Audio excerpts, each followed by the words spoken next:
Ini ndakaroorwa ndine 19 years, iko zvino ndava ne25 years muwanano.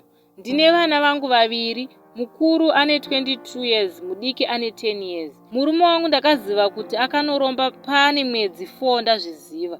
Ndaigarorota amai vangu vachindiudza kuti nditize pamba asi ndibve nevana, asi ndaingoti haihope.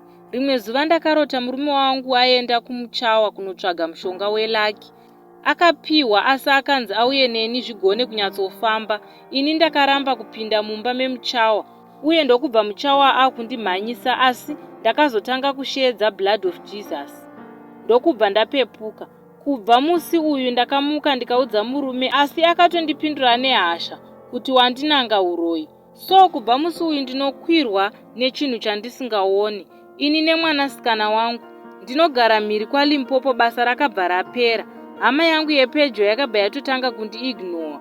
Kumba handina vabereki, ndine munin'ina asinawo chinhu nasisi vanogarawo paruzevha. Ndakavaudza vakati tsvaga yebhazi utize, asi yebhazi yaramba kutamba veduwe. Ini nevana tinogara kuWestern Cape, basa raramba kutamba. Midziyo ndinayo asi kuti nditengese ndaakutya kuurayiwa.